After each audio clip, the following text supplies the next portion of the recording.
Ignition sequence start. 6, 5, 4, 3, 2, 1, 0. Liftoff. We have a liftoff.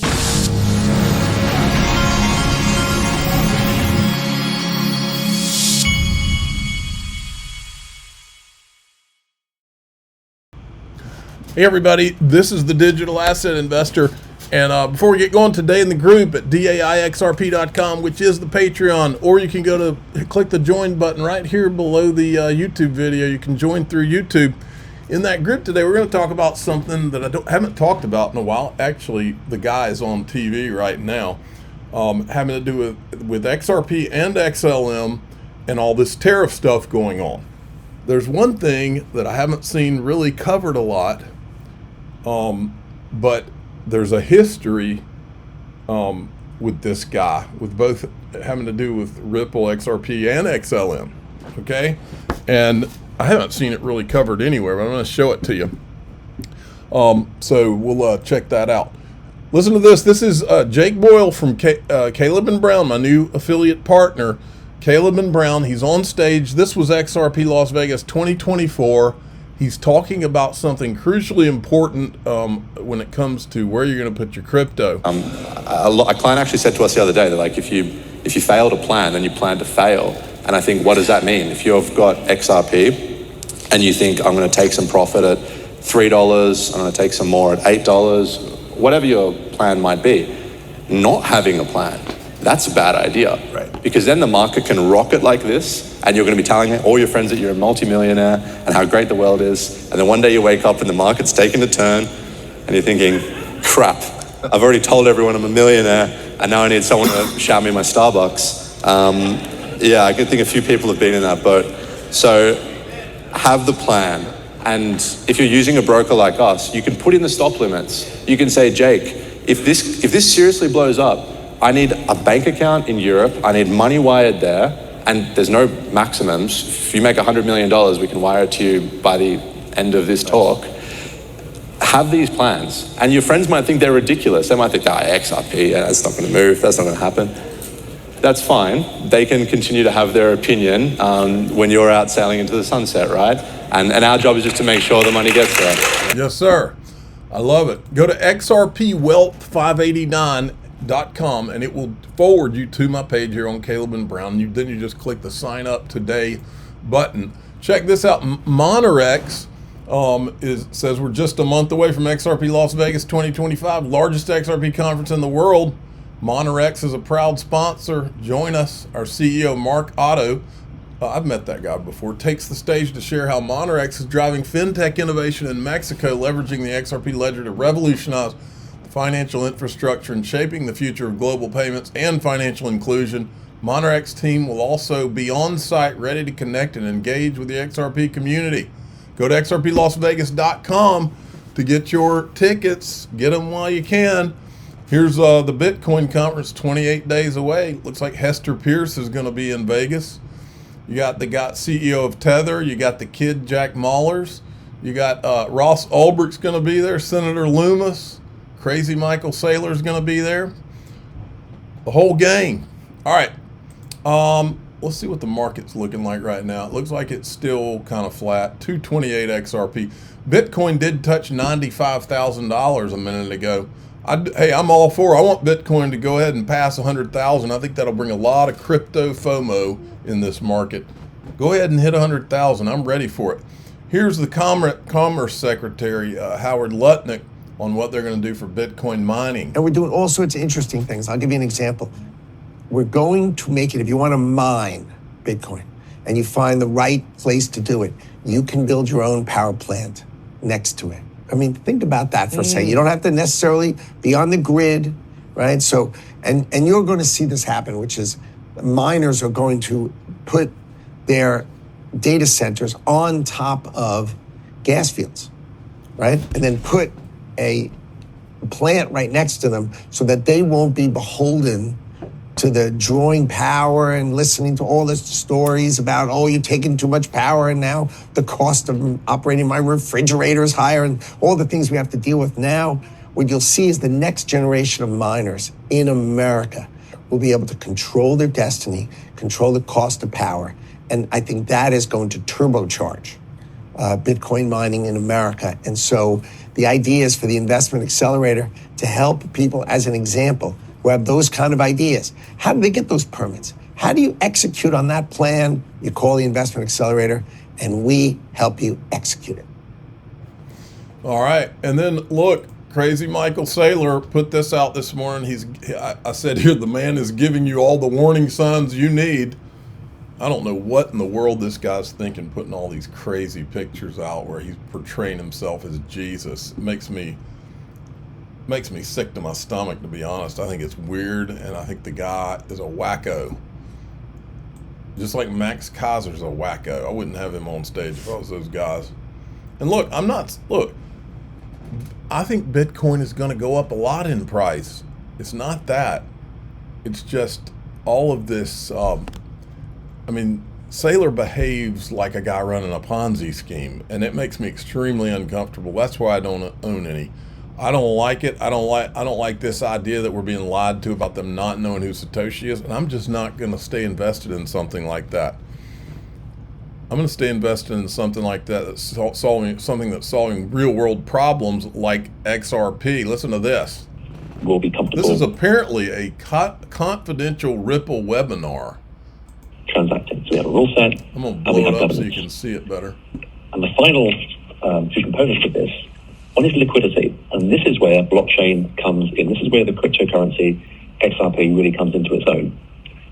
We use it to create global liquidity for our payment flows. And with that, we create much more velocity in payment flows globally. That's how that vision fits together. And finally, we want to make this technology very easily accessible. So we've developed API technology such that whether a bank is running Ripple in-house or whether, let's say, a corporate is using Ripple via a hosted service, the API is there to encapsulate Ripple processing and make the whole experience very easy to access and use. So that's our stack. And again, the message here is there's a lot more going on here than pure blockchain. So blockchain thinking and cryptocurrency thinking occurs throughout the stack. We've applied the knowledge we have and the experience we have very, very broadly to the entire portfolio of things you have to do to make a payment network work. Don't you like how Amazon and Uber and Seagate are on the slide? Including creating our own protocol, including using our cryptography for messaging, and also bringing our cryptocurrency into the liquidity piece. And we've also got away from blockchain completely in some ways in creating governance structures and rule sets within which companies, organizations can communicate with each other. And that's what we're bringing out to market now. And that's why one of the reasons why we're getting very good traction worldwide, because we have a complete set that's really ready for prime time versus experiments and small components which one day could be something. I call it XRP prime time. Actually, let me write that down because that is a great thumbnail. Let me get my XRP prime time. Yes, sirree. Reminder, Chris Larson's meeting with the SEC on Friday. Look at this eGrad Crypto, Blue Ocean, $9.50 to $17 to $27. Yes, it's that simple. A big green mega candle is on the way. My timeline has been mentioned countless times.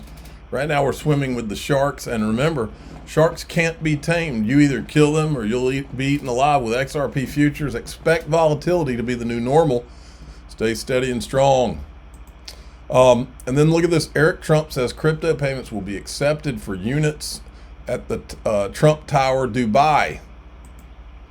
All right, now this right here, this could be huge, not just for crypto, but for the, not could, but it will be huge for the economy. I think that what we're seeing is that business leaders, they've gone into a pause, and I think we're going to give them great certainty on this tax bill. And I think over the next couple of weeks, as I said, we have 18 important trading relationships. We'll put China to the side. 17 they are in motion. And then, as I said yesterday, I think there's a very good chance we're going to get this tax bill done. And the tax bill is going to be very powerful for domestic U.S. investment. So what we are going to do, one of the most powerful parts of President Trump's 2017 tax bill was full expensing of equipment. We are going to make that, as President Trump said in his speech to Congress, that will be retroactive to January 20th. The other thing that we are looking to add is full expensing for factories. So bring your factory back. You can fully expense the equipment and the building. We will couple that with deregulation, cheap energy, and regulatory certainty, and that will continue to make the U.S. the greatest destination for domestic and foreign investment. Okay, so then there was this, China removes 125% tariff on U.S. ethane imports.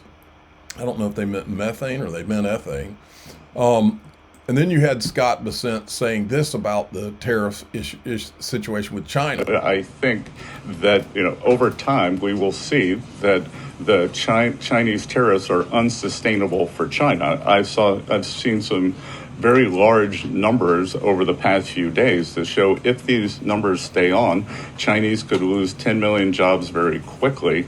And even if there is a drop in the tariffs, that they could lose 5 million jobs. So remember that we are the deficit country. They sell almost 5 times more goods to us than we sell to them. So the onus will be on them to take off these tariffs. They're unsustainable for them. Now, I want to show you something I haven't really seen talked. I mean, we've seen things on Mark Carney, and he was put in there as the temporary Prime Minister of Canada, and it's all been presented that Mark Carney is at odds with the U.S. And then there's this video. Trump, you got to take him seriously, take him literally and seriously. And so when he says the thing about our sovereignty, gonna make you the 51st state, quite frankly, you're the governor.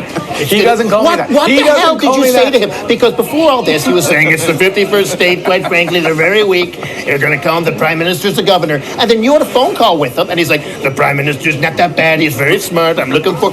Do you have new Polaroids of him? I don't want to see him, but do you have them? What the hell did you say to him? Well, one of the things, look, he respects strength. And yeah, but what'd you say? Well, some people said that we have American bonds and that you maybe threatened to sell those off to kind of hurt the American dollar. And is there any truth in that?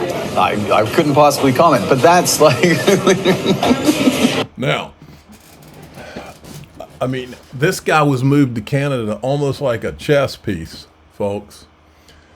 And I'm going to show you some different ties in the group. I'm going to show you some things. We've been covering Mark Carney for a long time on here. I'm going to show you how this guy's connected to both Stellar and Ripple. And you'll find this interesting if you've never seen some of these things before.